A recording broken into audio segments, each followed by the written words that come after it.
इस लेक्चर में हम बात करेंगे मल्टी प्रोसेसिंग ऑपरेटिंग सिस्टम की। हम बात करने वाले हैं बेसिकली क्या डिफरेंस है मल्टीटास्किंग ऑपरेटिंग सिस्टम में और मल्टी प्रोसेसिंग ऑपरेटिंग सिस्टम में, क्या कॉन्सेप्ट है, क्या हम केवल स्पीड को इम्प्रूव करने के लिए मल्टी प्रोसेसिंग का कॉन्सेप्ट यूज़ करते हैं कि फर्दर कुछ और इम्प्रूवमेंट रीजन्स भी हैं जिसके लिए हम मल्टी प्रोसेसिंग ऑपरेटिंग सिस्टम को यूज़ करते हैं। तो बेसिकली देखते हैं कि आइडिया क्या है इसके बीच। What is the idea behind this? Idea is that two or more CPU within a single computer in less communication sharing ring the system bus, memory and other input output system. That means जैसे आपको diagram में show है कि हमने एक ही computer system के अंदर 4 या 3 या 4 CPUs को मल्टीपल CPUs को यूज किया है विद कॉमन हार्डवेयर्स को आपने मल्टीपल नहीं किया। आपने मेन मेमोरी आपकी सेम है, आपकी सिस्टम बसेस सेम है, आपके इनपुट आउटपुट डिवाइसेस सेम है, बट आपने क्या किया है मल्टीपल सीपीयू का यूज़ किया है, ठीक है ना। न कि दैट मीन्स आप इस तरीके से समझ सकते हो कि आपकी अगर सिस्टम की आपको स्पीड को इम्प्रूव करना है, आप 4 कंप्यूटर सिस्टम परचेज न करके 4 सीपीयू किसी सिंगल कंप्यूटर के अंदर यूज़ करें और उस वहाँ पर जो आपके हार्डवेयर रिसोर्सेज हैं आप उन्हें एज इट इज रखें। उससे क्या होगा, आपकी कॉस्ट सेविंग होगी और स्पीड भी इम्प्रूव होगी। फर्दर स्कोप देखते हैं कि प्रोसेस में run of different CPU true parallel processing are achieved. This reality, अगर ट्रू पैरेलल प्रोसेसिंग आपको अचीव करनी है तो आप कहाँ पर करोगे, मल्टी प्रोसेसिंग के कॉन्सेप्ट के थ्रू ही आपको अचीव होगी।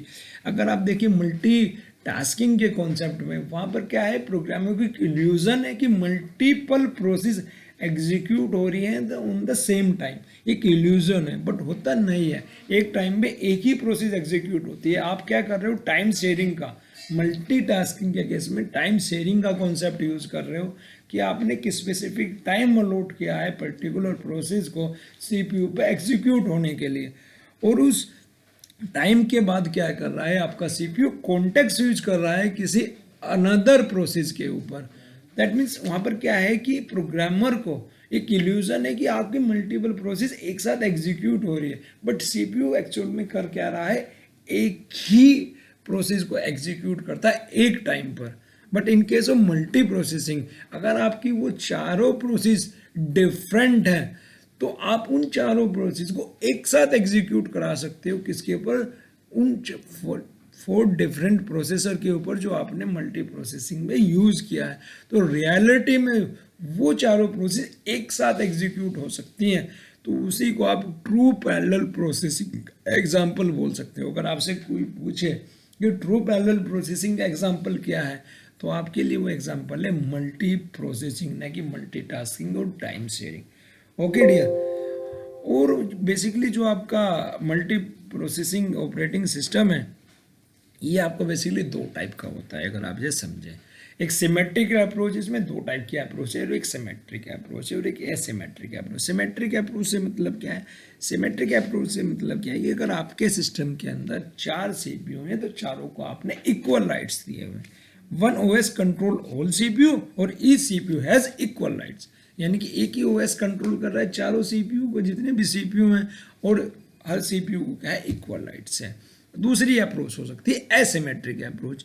एसिमेट्रिक अप्रोच एक मास्टर स्लेव आर्किटेक्चर के अकॉर्डिंग आप समझ सकते हैं। मास्टर स्लेव आर्किटेक्चर क्या है कि भाई एक सीपीयू आपका कंट्रोल कर रहा है ऑल अदर सीपीयूज को, ठीक है ना। आप इस टाइप का स्ट्रक्चर बोल सकते हैं, या दूसरा स्ट्रक्चर बोल सकते हैं भाई एक सीपीयू क्या कर रहा है, वो केवल इनपुट आउटपुट रिक्वेस्ट को ही हैंडल कर रहा है और बाकी सारे सीपीयू, रेस्ट ऑफ सीपीयू क्या कर रहे हैं, प्रोसेसिंग के लिए आप बेसिकली जो आपके प्रोग्राम्स आ रहे हैं उन्हें एग्जीक्यूट करा रहे हो।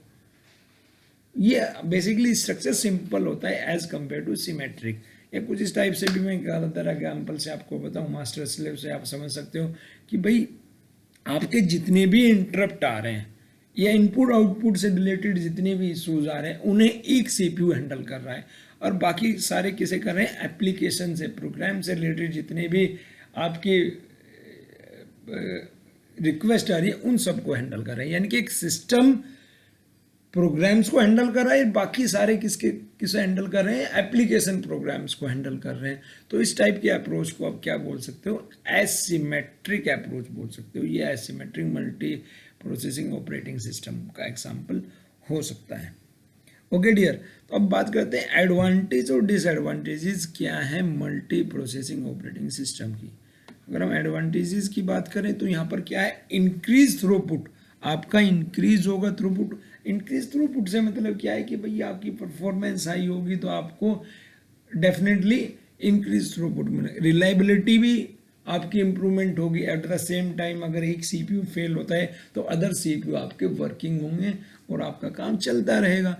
कॉस्ट सेविंग भी है भाई, आप कॉस्ट सेविंग का एग्जांपल मैंने पहले ही दिया है कि आप 4 सिस्टम ना खरीद के एक ही सिस्टम के अंदर 4 सीपीयू यूज़ करें तो जितने भी अदर हार्डवेयर कंपोनेंट्स है आपको आप एज यूजुअल और एज इट इज़ उन्हें यूज़ कर सकते हैं। दैट मीन्स आपका कॉस्ट सेविंग का भी कॉन्सेप्ट आता है। बैटरी इफिशियंट है, ठीक है ना। ट्रू पैरेलल प्रोसेसिंग का एग्जाम्पल है आपका।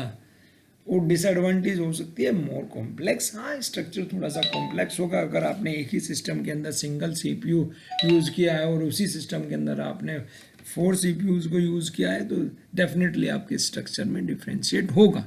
और लार्ज मेन मेमोरी, हाँ ये डेफिनेटली आपको लार्ज मेन मेमोरी की रिक्वायरमेंट होगी, क्योंकि अगर मेमोरी का साइज ही आपका मेन मेमोरी का कम होगा तो फिर तो आपका कोई बेनिफिट ही नहीं होगा ना भाई ये 4 सीपीयू रखने का किसी सिस्टम के अंदर।